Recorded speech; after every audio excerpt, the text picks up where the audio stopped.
जय हिंद दोस्तों, मैं हूं जितेंद्र दीक्षित। 4 पीएम महाराष्ट्र के सभी दर्शकों को नए साल की ढेरों शुभकामनाएं।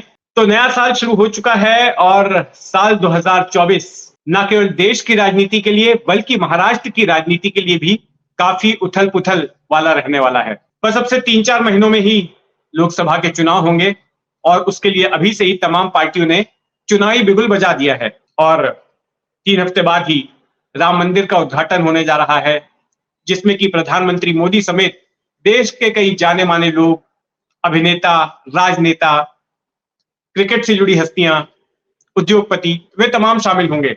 और ये स्पष्ट हो गया है कि बीजेपी ये वाला चुनाव राम मंदिर के मुद्दे पर लड़ने वाली है।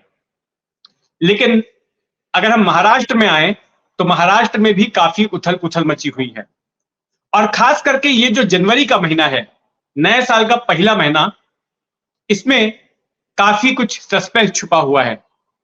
कई ऐसे सवाल हैं जिनके जवाब इसी महीने मिल सकते हैं। एक तो ये कि एकनाथ शिंदे क्या वो विधानसभा से अयोग्य घोषित होंगे? जो उद्धव ठाकरे की ओर से याचिका दायर की गई थी पिछले साल 2022 में, जब उन्होंने बगावत की थी कि दल बदल कानून के तहत इनके खिलाफ कार्रवाई होनी चाहिए, तो सुप्रीम कोर्ट के हस्तक्षेप के बाद महाराष्ट्र विधानसभा के स्पीकर ने सुनवाई शुरू की और पिछली मियाद थी 31 दिसंबर की, लेकिन स्पीकर ने कहा था कि इतना समय तो नहीं मिल पाएगा, इतने समय में वो फैसला नहीं सुना पाएंगे।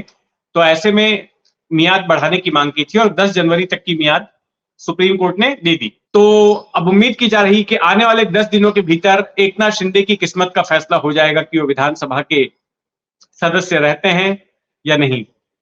और अगर विधानसभा की सदस्यता चली जाती है तो फिर ये चर्चा हो रही है कि शायद उनका मुख्यमंत्री पद भी चला जाए। हालांकि उनके सामने विकल्प ये है कि वो विधान परिषद का सदस्य बनकर मुख्यमंत्री की कुर्सी पर विराजमान रह सकते हैं। तो एक ये सस्पेंस है। दूसरा सस्पेंस ये है कि एनसीपी किसकी, जो एनसीपी का आधिकारिक नाम है और जो चुनाव चिन्ह है घड़ी, वो किसके पास रहेगी? शरद पवार के गुट के पास या फिर अजीत पवार के गुट के पास? तो चुनाव आयोग में दोनों ही गुटों ने अपनी अर्जियां दाखिल की थी, उन पर सुनवाई भी हो गई और आने वाले हफ्ते 1.5 हफ्ते में उम्मीद जताई जा रही है कि उस पर भी फैसला आ जाएगा। अच्छा, तीसरा सस्पेंस मराठा आरक्षण को लेकर है।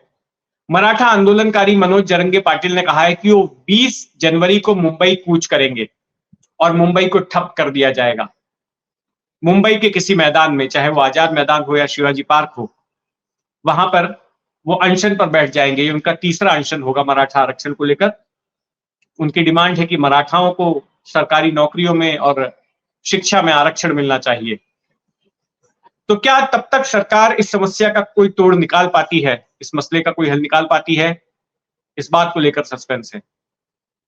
और एक बड़ा सस्पेंस ये है कि महाराष्ट्र की जो महाविकास आघाड़ी है 3 पार्टियों की, जो इस वक्त विपक्ष में है, शरद पवार वाली एनसीपी, उद्धव ठाकरे वाली शिवसेना और कांग्रेस, क्या इनके बीच में सीट शेयरिंग स्मूथली हो पाता है?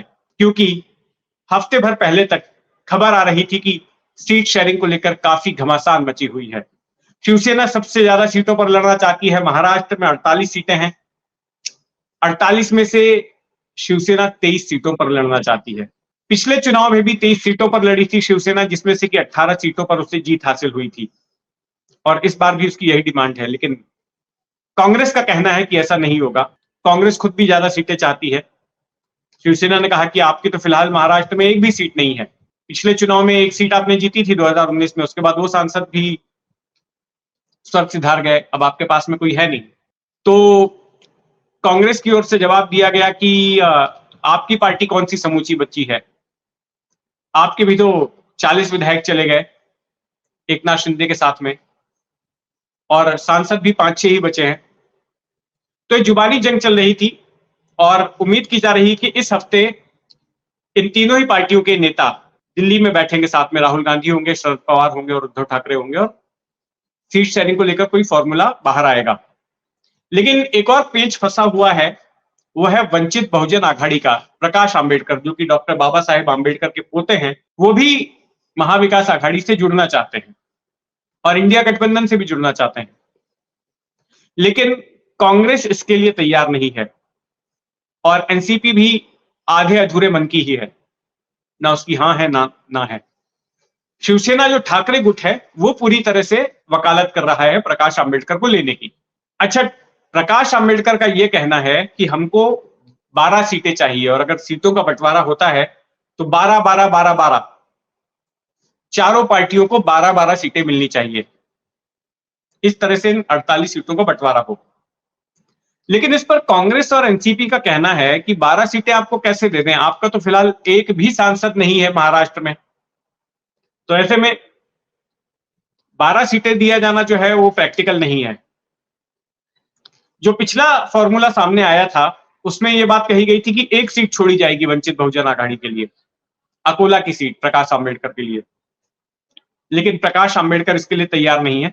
और जो खबर आई है वो ये है कि प्रकाश आंबेडकर ने ऐसा प्रस्ताव रखा है शिवसेना, ठाकरे गुट और शरद पवार वाली एनसीपी के सामने कि हम तीनों मिलकर गठबंधन कर लेते हैं, कांग्रेस को साइड में रख दो, कांग्रेस को दरकिनार कर दो और हम तीनों गठबंधन करते हैं और हम आपस में सीटों का बंटवारा करते हैं, क्योंकि कांग्रेस ही सबसे ज्यादा विरोध कर रही है प्रकाश आंबेडकर का और कांग्रेस अपना मनमानी करना चाहती है, अपनी मनमानी करना चाहती है। तो ऐसे में बताते हैं कि पुणे में बैठक हुई, हालांकि आधिकारिक तौर पर इन्होंने डिनाई किया है, लेकिन सूत्र बता रहे हैं कि इनके बीच में बातचीत हुई है, चर्चा हुई है प्रकाश आंबेडकर और संजय राउत के बीच में, और शरद पवार के भी कान में बात डाली गई कि कांग्रेस को ही महाविकास आघाड़ी से हटा दिया जाए और प्रकाश आंबेडकर को ले लिया जाए और फिर ये तीनों पार्टियां चुनाव लड़े। लेकिन ठाकरे गुट ने भी और शरद पवार ने भी इस प्रस्ताव को ठुकरा दिया है, कहा कि नहीं, ऐसा नहीं हो सकता, कांग्रेस साथ में रहेगी और आप जो सीटें मांग रहे हैं आप प्रैक्टिकल तरीके से मांगिए। आप 12 सीटें मांग रहे हैं जबकि एक भी सीट नहीं है। वंचित बहुजन आघाड़ी को साथ में लेना एक तरह से मजबूरी है महाविकास आघाड़ी की, क्योंकि जो 2019 में लोकसभा का चुनाव हुआ था तो उसमें वंचित बहुजन आघाड़ी और एआईएमआईएम ने गठबंधन कर लिया था और उसमें वंचित बहुजन आघाड़ी को तो एक भी सीट नहीं मिली थी, एमआईएम को एक सीट मिली थी, लेकिन वंचित बहुजन आघाड़ी की वजह से कांग्रेस एनसीपी के कई उम्मीदवार हार गए थे। वंचित के उम्मीदवारों ने कई सीटों पर वोट काटे थे, तो इस बार वो दोहराया ना जाए इसके लिए वंचित को साथ में कर लेना जरूरी है। और वैसे भी प्रकाश आंबेडकर इन दिनों बीजेपी विरोधी भाषा बोल रहे हैं, कह रहे हैं कि अगर बीजेपी का महाराष्ट्र में मिशन 45 है तो हमारा मिशन है कि हम 30 सीटों पर बीजेपी को हराएं।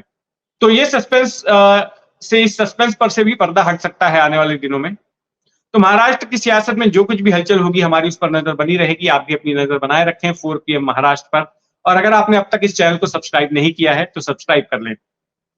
जय हिंद।